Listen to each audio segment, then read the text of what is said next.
মানে আমরা যে লড়াই নেমেছি, আমার একটা মনে হয় কি কোনো রাজনীতিবিদের না বাসায় মৃত্যুটা হইতে পারে না, এটা কোনো ভালো মৃত্যু না। যিনি রাজনীতি করেন, যিনি লড়াই করেন, যিনি বিপ্লবী, যিনি সংগ্রামী, তার মৃত্যুটা হবে একটা সংগ্রামের মধ্য দিয়ে, একটা রাজপথে, একটা গ্লোরির মৃত্যু। আমি তো ভীষণভাবে প্রত্যাশা করি, আমি ছোটবেলা থেকে এই স্বপ্নটা দেখি, অনেক জায়গায় বলেছি, যে একটা তুমুল মিছিল হচ্ছে অন্যায়ের বিরুদ্ধে, সেই মিছিলের সামনে আমি আছি, কোনো একটা বুলেট এসে আমার বুকটা হয়তো বিদ্ধ করে দিয়েছে,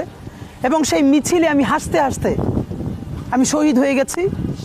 এবং সবাই যখন মৃত্যুটাকে ভীষণ ভয় পায়, আমি তখন হাসতে হাসতে আল্লাহর কাছে ভীষণ সন্তুষ্টি নিয়ে পৌঁছতে চাই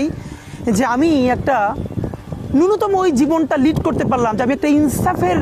হাসি নিয়ে আমি আমার আল্লাহর কাছে পৌঁছতে চাই। আল্লাহ যে কয়দিন হায়াতে রাখবেন এই লড়াইটা করব, যেদিন নিয়ে যাবেন আমি স্বপ্ন দেখে যেতে চাই, আমি আমাদের এমন টিম, আমি আমার সন্তানকে রেখে যেতে চাই, আমার মৃত্যুর পরে যেন এই লড়াই বন্ধ না হয়, এই লড়াই যেন বাংলাদেশে কিয়ামত পর্যন্ত জারি থাকে।